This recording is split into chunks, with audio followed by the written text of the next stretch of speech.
नमस्कार। हमारे चैनल पर आप सभी का एक बार फिर से स्वागत।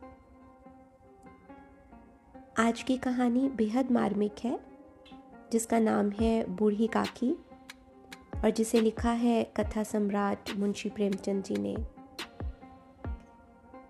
प्रस्तुतकर्ता मैं आरती, यानी आप सबकी प्यारी अरु। बुढ़ापा बहुधा बचपन का पुनरागमन हुआ करता है। बूढ़ी काकी में जिह्वा स्वाद के सिवा और कोई चेष्टा शेष न थी और न अपने कष्टों की ओर आकर्षित करने का रोने के अतिरिक्त कोई दूसरा सहारा ही। समस्त इंद्रियां, नेत्र, हाथ और पैर जवाब दे चुके थे। पृथ्वी पर पड़ी रहती और घर वाले कोई बात उनकी इच्छा के प्रतिकूल करते, भोजन का समय टल जाता या उसका परिमाण पूर्ण न होता अथवा बाजार से कोई वस्तु आती और इन्हें न मिलती तो ये रोने लगती थीं। उनका रोना सिसकना साधारण रोना न था, वे गला फाड़ फाड़ कर रोती थीं। उनके पतिदेव को स्वर्ग सिधारे कालांतर हो चुका था। बेटे तरुण हो होकर चल बसे थे। अब एक भतीजे के अलावा और कोई न था। उसी भतीजे के नाम उन्होंने अपनी सारी संपत्ति लिख दी। भतीजे ने सारी संपत्ति लिखाते समय खूब लंबे चौड़े वादे किए, किंतु वे सब वादे केवल कुली डिपो के दलालों के दिखाए हुए सब्ज बाग थे। यद्यपि उस संपत्ति की वार्षिक आय 150-200 रुपये से कम न थी, तथापि बूढ़ी काकी को पेट भर भोजन भी कठिनाई से मिलता था। इसमें उनके भतीजे पंडित बुद्धिराम का अपराध था अथवा उनकी अर्धांगिनी श्रीमती रूपा का, इसका निर्णय करना सहज नहीं। बुद्धिराम स्वभाव के सज्जन थे, किंतु उसी समय तक जबकि उनके कोष पर आँच न आए। रूपा स्वभाव से तीव्र थी सही, पर ईश्वर से डरती थी। अतएव बूढ़ी काकी को उसकी तीव्रता उतनी न खलती थी जितनी बुद्धिराम की भलमनसाहत। बुद्धिराम को कभी कभी अपने अत्याचार का खेद होता था। विचारते कि इसी संपत्ति के कारण मैं इस समय भला मानुष बना बैठा हूँ। यदि भौतिक आश्वासन और सुखी सहानुभूति से स्थिति में सुधार हो सकता हो, उन्हें कदाचित कोई आपत्ति न होती, परंतु विशेष व्यय का भय उनकी सुचेष्टा को दबाए रखता था। यहाँ तक कि यदि द्वार पर कोई भला आदमी बैठा होता और बूढ़ी काकी उस समय अपना राग अलापने लगती, तो वह आग हो जाते और घर में आकर उन्हें जोर से डांटते। लड़कों को बुढ़ों से स्वाभाविक विद्वेष होता ही है, और फिर जब माता पिता का यह रंग देखते तो वे बूढ़ी काकी को और सताया करते। कोई चुटकी काट कर भागता, कोई उन पर पानी की कुल्ली कर देता। काकी चीख मारकर रोती, परंतु यह बात प्रसिद्ध थी कि वह केवल खाने के लिए रोती हैं, अतएव उनके संताप और आर्तनाद पर कोई ध्यान नहीं देता था। हाँ, काकी क्रोधातुर होकर बच्चों को गालियां देने लगती तो रूपा घटनास्थल पर आ पहुंचती। इस भय से काकी अपनी जिह्वा कृपाण का कदाचित ही प्रयोग करती थी। यद्यपि उपद्रव शांति का यह उपाय रोने से कहीं अधिक उपयुक्त था। संपूर्ण परिवार में यदि काकी से किसी को अनुराग था तो वह बुद्धिराम की छोटी लड़की लाडली थी। लाडली अपने दोनों भाइयों के भय से अपने हिस्से की मिठाई चबैना बूढ़ी काकी के पास बैठकर खाया करती थी। यही उसका रक्षागार था, और यद्यपि काकी की शरण उनकी लोलुपता के कारण बहुत महंगी पड़ती थी, तथापि भाइयों के अन्याय से सुरक्षा कहीं सुलभ थी तो बस यहीं। इसी स्वार्थानुकूलता ने उन दोनों में सहानुभूति का आरोपण कर दिया था। रात का समय था। बुद्धिराम के द्वार पर शहनाई बज रही थी और गांव के बच्चों का झुंड विस्मयपूर्ण नेत्रों से गाने का रसास्वादन कर रहा था। चारपाइयों पर मेहमान विश्राम करते हुए नाइयों से मुक्कियां लगवा रहे थे। समीप खड़ा भाट विरुदावली सुना रहा था और कुछ भावज्ञ मेहमानों की वाह वाह पर ऐसा खुश हो रहा था मानो इस वाह वाह का यथार्थ में वही अधिकारी है। दो एक अंग्रेजी पढ़े हुए नवयुवक इन व्यवहारों से उदासीन थे। वे इस गंवार मंडली में बोलना अथवा सम्मिलित होना अपनी प्रतिष्ठा के प्रतिकूल समझते थे। आज बुद्धिराम के बड़े लड़के मुखराम का तिलक आया है। यह उसी का उत्सव है। घर के भीतर स्त्रियां गा रही थीं और रूपा मेहमानों के लिए भोजन में व्यस्त थी। भट्टियों पर कड़ाह चढ़ रहे थे। एक में पूड़ियाँ कचौड़ियाँ निकल रही थी, दूसरे में अन्य पकवान बनते थे। एक बड़े हंडे में मसालेदार तरकारी पक रही थी। घी और मसाले की क्षुधावर्धक सुगंधी चारों ओर फैली हुई थी। बूढ़ी काकी अपनी कोठरी में शोकमय विचार की भांति बैठी हुई थीं। यह स्वाद मिश्रित सुगंधी उन्हें बेचैन कर रही थी। वे मन ही मन विचार कर रही थीं, संभवतः मुझे पूड़ियाँ ना मिलेंगी। इतनी देर हो गई, कोई भोजन लेकर नहीं आया। मालूम होता है सब लोग भोजन कर चुके हैं, मेरे लिए कुछ न बचा। यह सोचकर उन्हें रोना आया, परंतु अपशकुन के भय से वह रो न सकी। आहा, कैसी सुगंधी है! अब मुझे कौन पूछता है। जब रोटियों के ही लाले पड़े हों तब ऐसा भाग्य कहाँ कि भरपेट पूड़ियाँ मिले। यह विचार कर उन्हें रोना आया। कलेजे में होक सी उठने लगी, परंतु रूपा के भय से उन्होंने फिर मौन धारण कर लिया। बूढ़ी काकी देर तक इन्हीं दुखदायक विचारों में डूबी रहीं। घी और मसालों की सुगंधी रह रहकर मन को आपे से बाहर किए देती थी। मुंह में पानी भर भर आता था। पूड़ियों का स्वाद स्मरण करके हृदय में गुदगुदी होने लगती थी। किसे पुकारूं, आज लाडली बेटी भी नहीं आई। दोनों छोकरे सदा दिख दिया करते हैं, आज उनका भी कहीं पता नहीं। कुछ मालूम तो होता कि क्या बन रहा है। बूढ़ी काकी की कल्पना में पूड़ियों की तस्वीर नाचने लगी। खूब लाल लाल, फूली फूली, नरम नरम होंगी। रूपा ने भली भांति भोजन किया होगा। कचौड़ियों में अजवाइन और इलायची की महक आ रही होगी। एक पूड़ी मिलती तो ज़रा हाथ में लेकर देखती। क्यों ना चलकर कड़ाहे के सामने ही बैठूं?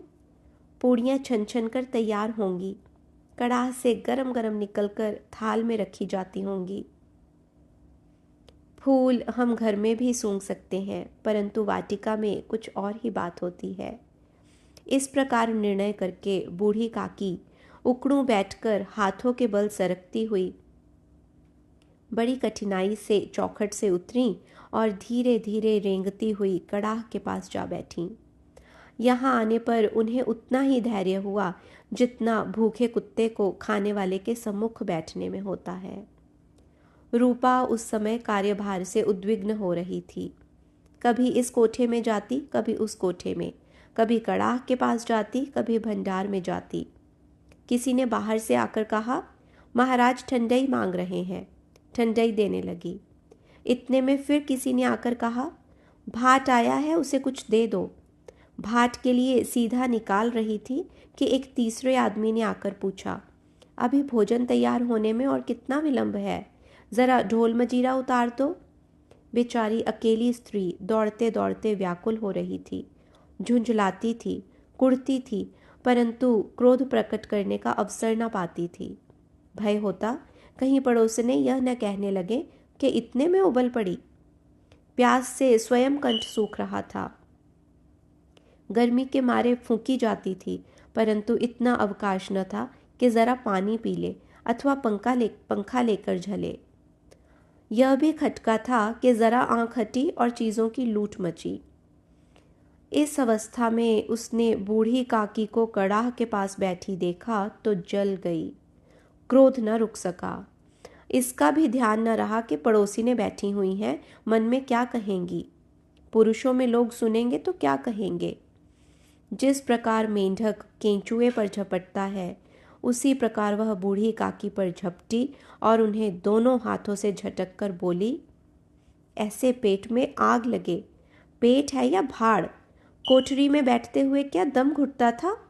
अभी मेहमानों ने नहीं खाया, भगवान को भोग नहीं लगा, तब तक धैर्य न हो सका, आकर छाती पर सवार हो गई। जल जाए ऐसी जीभ। दिन भर खाती न होती तो जाने किसकी हांडी में मुंह डालती। गांव देखेगा तो कहेगा, बुढ़िया भरपेट खाने को नहीं पाती, तभी तो इस तरह मुंह बाए फिरती है। डायन न मरे न माचा छोड़े, नाम बेचने पर लगी है, नाक कटवा कर दम लेगी। इतनी ठूसती है, न जाने कहाँ भस्म हो जाता है। भला चाहती हो तो जाकर कोठरी में बैठो, जब घर के लोग खाने लगेंगे तब तुम्हें भी मिलेगा। तुम कोई देवी नहीं हो कि चाहे किसी के मुंह में पानी न जाए परंतु तुम्हारी पूजा पहले ही हो जाए। बूढ़ी काकी ने सिर उठाया, न रोई न बोली, चुपचाप रेंगती हुई अपनी कोठरी में चली गई। आवाज़ ऐसी कठोर थी कि हृदय और मस्तिष्क की संपूर्ण शक्तियाँ, संपूर्ण विचार और संपूर्ण भार उसी ओर आकर्षित हो गए थे। नदी में जब कगार का कोई वृहद खंड कटकर गिरता है तो आसपास का जल समूह चारों ओर से उसी स्थान को पूरा करने के लिए दौड़ता है। भोजन तैयार हो गया है। आंगन में पत्तलें पड़ गई, मेहमान खाने लगे। स्त्रियों ने जेवनार गीत गाना आरंभ कर दिया। मेहमानों के नाई और सेवक गण भी उसी मंडली के साथ, किंतु कुछ हटकर भोजन करने बैठे थे। परंतु सभ्यतानुसार जब तक सबके सब खा न चुके कोई उठ नहीं सकता था। दो एक मेहमान जो कुछ पढ़े लिखे थे सेवकों के दीर्घाहार पर झुंझला रहे थे। वे इस बंधन को व्यर्थ और बेकार की बात समझते थे। बूढ़ी काकी अपनी कोठरी में जाकर पश्चाताप कर रही थी कि मैं कहाँ से कहाँ आ गई। उन्हें रूपा पर क्रोध नहीं था, अपनी जल्दबाजी पर दुख था। सच ही तो है, जब तक मेहमान लोग भोजन न कर चुकेंगे घर वाले कैसे खाएंगे। मुझसे इतनी देर भी न रहा गया, सबके सामने पानी उतर गया। अब जब तक कोई बुलाने नहीं आएगा न जाऊंगी। मन ही मन इस प्रकार का विचार कर वह बुलाने की प्रतीक्षा करने लगी, परंतु घी की रुचिकर सुवास बड़ी धैर्य परीक्षक प्रतीत हो रही थी। उन्हें एक एक पल एक एक युग के समान मालूम होता था। अब पत्तल बिछ गई होगी, अब मेहमान आ गए होंगे, लोग हाथ पैर धो रहे हैं, नाई पानी दे रहा है, मालूम होता है लोग खाने बैठ गए, जेवनार गाया जा रहा है। यह विचार कर वह मन को बहलाने के लिए लेट गई। धीरे धीरे एक गीत गुनगुनाने लगी। उन्हें मालूम हुआ कि मुझे गाते देर हो गई। क्या इतनी देर तक लोग भोजन कर ही रहे होंगे? किसी की आवाज़ सुनाई नहीं देती। अवश्य ही लोग खा पी कर चले गए, मुझे कोई बुलाने नहीं आया है। रूपा चिढ़ गई है, क्या जाने ना बुलाए। सोचती होगी कि आप ही आवेंगी, वह कोई मेहमान तो है नहीं जो उन्हें बुलाऊं। बूढ़ी काकी फिर चलने को तैयार हुई। यह विश्वास कि 1 मिनट में पूड़ियाँ और मसालेदार तरकारियाँ सामने आएंगी उनकी स्वादेंद्रियों को गुदगुदाने लगा। उन्होंने मन में तरह तरह के मंसूबे बांधे। पहले तरकारी से पूड़ियाँ खाऊंगी, फिर दही और शक्कर से। कचौरियाँ रायते के साथ मज़ेदार मालूम होंगी। चाहे कोई बुरा माने चाहे भला, मैं तो मांग मांग कर खाऊंगी। यही ना लोग कहेंगे कि इन्हें विचार नहीं। कहा करे, इतने दिन के बाद पूड़ियाँ मिल रही हैं तो मुंह झूठा करके थोड़ी उठ जाऊंगी। वह उकड़ू बैठकर सरकते हुए आंगन में आई। परंतु हाय दुर्भाग्य, अभिलाषा ने अपने पुराने स्वभाव के अनुसार समय की मिथ्य कल्पना की थी। मेहमान मंडली अभी बैठी हुई थी। कोई खाकर उंगलियां चाटता था, कोई तिरछे नेत्रों से देखता था कि और लोग अभी खा रहे हैं या नहीं। कोई इस चिंता में था कि पत्तल पर पूड़ियाँ छूटी जाती हैं, किसी तरह इन्हें भीतर रख लेता। कोई दही खाकर चटकारता था, परंतु दूसरा दोना मांगते संकोच करता था कि इतने में बूढ़ी काकी रेंगती हुई उनके बीच में आ पहुंची। कई आदमी चौंक कर उठ खड़े हुए, पुकारने लगे, अरे यह बुढ़िया कौन है? यहाँ कहाँ से आ गई? देखो किसी को छू न दे। पंडित बुद्धिराम काकी को देखते ही क्रोध से तिलमिला गए। पूड़ियों का थाल लिए खड़े थे। थाल को जमीन पर पटक दिया और जिस प्रकार निर्दयी महाजन अपने किसी बेईमान और भगोड़े कर्जदार को देखते ही उसका टेंटुआ पकड़ लेता है, उसी तरह लपटकर उन्होंने काकी के दोनों हाथ पकड़े और घसीटते हुए लाकर उन्हें कोठरी में धम से पटक दिया। आशा रूपी वटिका लू के एक झोंके में विनष्ट हो गई। मेहमानों ने भोजन किया, घर वालों ने भोजन किया, बाजे वाले, धोबी, चमार भी भोजन कर चुके, परंतु बूढ़ी काकी को किसी ने न पूछा।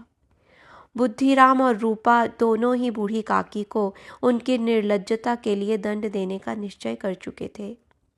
उनके बुढ़ापे पर, दीनता पर, हतज्ञान पर किसी को करुणा न आई थी। अकेली लाडली उनके लिए कुढ़ रही थी। लाडली को काकी से अत्यंत प्रेम था। बेचारी भोली भाली लड़की थी। बाल विनोद और चंचलता की उसमें गंध तक न थी। दोनों बार जब उसके माता पिता ने काकी को निर्दयता से घसीटा तो लाडली का हृदय ऐंठ कर रह गया। वह झुंझला रही थी कि हम लोग काकी को क्यों बहुत सी पूड़ियाँ नहीं देते, क्या मेहमान सबकी सब खा जाएंगे, और यदि काकी ने मेहमानों से पहले खा लिया तो क्या बिगड़ जाएगा। वह काकी के पास जाकर उन्हें धैर्य देना चाहती थी, परंतु माता के भय से न जाती थी। उसने अपने हिस्से की पूड़ियाँ बिल्कुल न खाई थीं, अपनी गुड़िया की पिटारी में बंद कर रखी थी। उन पूड़ियों को काकी के पास ले जाना चाहती थी। उसका हृदय अधीर हो रहा था। बूढ़ी काकी मेरी बात सुनते ही उठ बैठेंगी, पूड़ियाँ देखकर कैसी प्रसन्न होंगी, मुझे खूब प्यार करेंगी। रात को 11 बज गए थे। रूपा आंगन में पड़ी सो रही थी। लाडली की आंखों में नींद न आती थी। काकी को पूड़ियाँ खिलाने की खुशी उसे सोने न देती थी। उसने गुड़ियों की पिटारी सामने रखी थी। जब विश्वास हो गया कि अम्मा सो रही हैं तो वह चुपके से उठी और विचारने लगी, कैसे चलूं? चारों ओर अंधेरा था, केवल चूल्हों में आग चमक रही थी और चूल्हों के पास एक कुत्ता लेटा हुआ था। लाडली की दृष्टि सामने वाले नीम पर गई। उसे मालूम हुआ कि उस पर हनुमान जी बैठे हुए हैं। उनकी पूंछ, उनकी गदा वह स्पष्ट दिखलाई दे रही है। मारे भय के उसने आंखें बंद कर ली। इतने में कुत्ता उठ बैठा। लाडली को ढांढस हुआ। कई सोए हुए मनुष्यों के बदले एक भागता हुआ कुत्ता उसके लिए अधिक धैर्य का कारण हुआ। उसने पिटारी उठाई और बूढ़ी काकी की कोठरी की ओर चली। बूढ़ी काकी को केवल इतना स्मरण था कि किसी ने मेरे हाथ पकड़कर घसीटे। फिर ऐसा मालूम हुआ कि जैसे कोई पहाड़ पर उड़ाए लिए जाता है।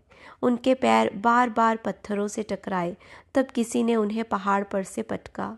वे मूर्छित हो गईं। जब वे सचेत हुईं तो किसी की जरा भी आहट न मिलती थी। समझी कि सब लोग खा पीकर सो गए और उनके साथ मेरी तकदीर भी सो गई।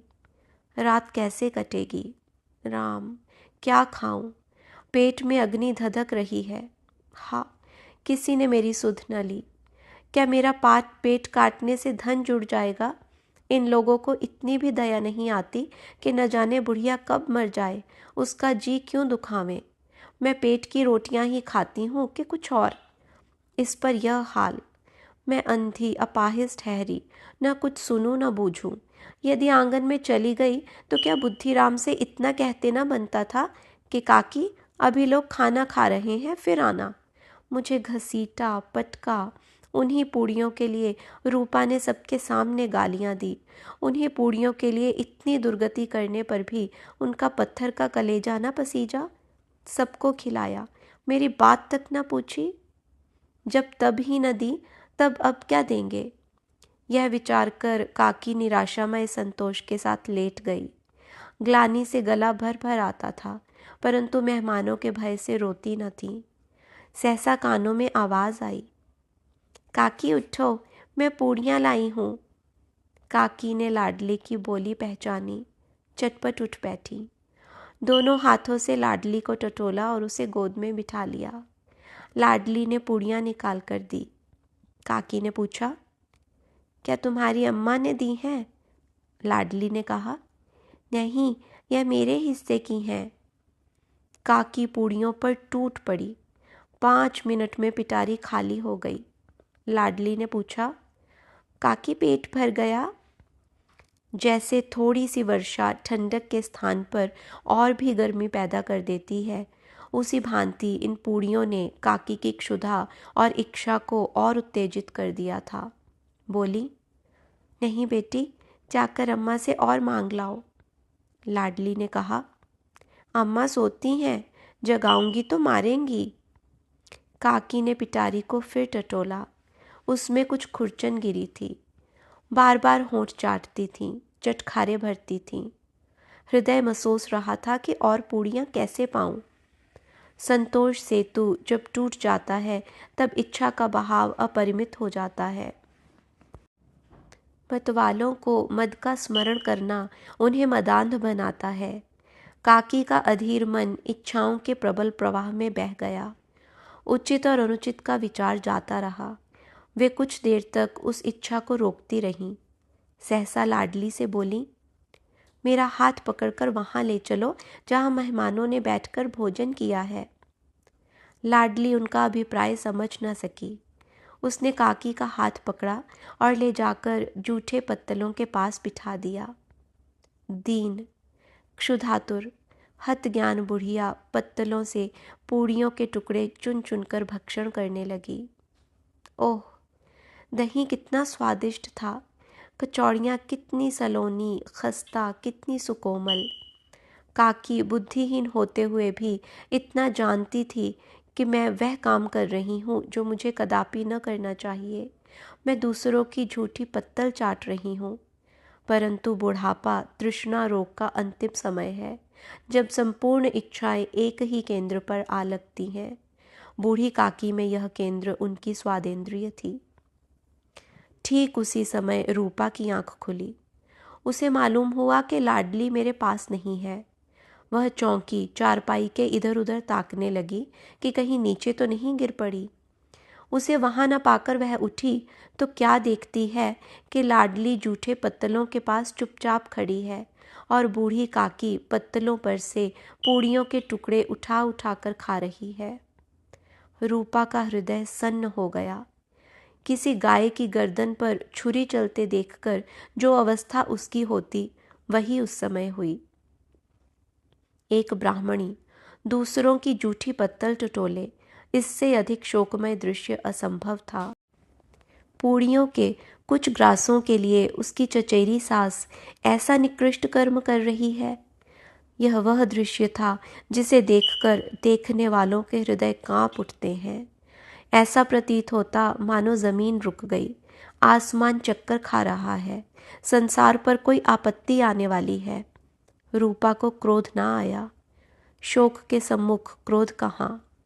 करुणा और भय से उसकी आंखें भर आई। इस अधर्म का भागी कौन है? उसने सच्चे हृदय से गगन मंडल की ओर हाथ उठाकर कहा, परमात्मा, मेरे बच्चों पर दया करो। इस अधर्म का दंड मुझे मत दो, नहीं तो मेरा सत्यानाश हो जाएगा। रूपा को अपनी स्वार्थपरता और अन्याय इस प्रकार प्रत्यक्ष रूप में कभी न दिख पड़े थे। वह सोचने लगी, हाय, कितनी निर्दय हूँ। जिसकी संपत्ति से मुझे 200 रुपया आय हो रही है, उसकी यह दुर्गति, और मेरे कारण। हे दयामय भगवान, मुझसे बड़ी भारी चूक हुई, मुझे क्षमा करो। आज मेरे बेटे का तिलक था। सैकड़ों मनुष्यों ने भोजन पाया। मैं उनके इशारों की दासी बनी रही। अपने नाम के लिए सैकड़ों रुपए व्यय कर दिए, परंतु जिसकी बदौलत हजारों रुपए खाए, उसे इस उत्सव में भी भरपेट भोजन न दे सकी। केवल इसी कारण तो वह वृद्धा असहाय है। रूपा ने दिया जलाया, अपने भंडार का द्वार खोला और एक थाली में संपूर्ण सामग्रियां सजाकर बूढ़ी काकी की ओर चली। आधी रात जा चुकी थी। आकाश पर तारों के थाल सजे हुए थे और उन पर बैठे हुए देवगण स्वर्गीय पदार्थ सजा रहे थे, परंतु उसमें किसी को वह परमानंद प्राप्त न हो सकता था जो बूढ़ी काकी को अपने सम्मुख थाल देखकर प्राप्त हुआ। रूपा ने कंठारुद्ध स्वर में कहा, काकी उठो, भोजन कर लो। मुझसे आज बड़ी भूल हुई, उसका बुरा न मानना। परमात्मा से प्रार्थना कर दो कि वह मेरा अपराध क्षमा कर दे।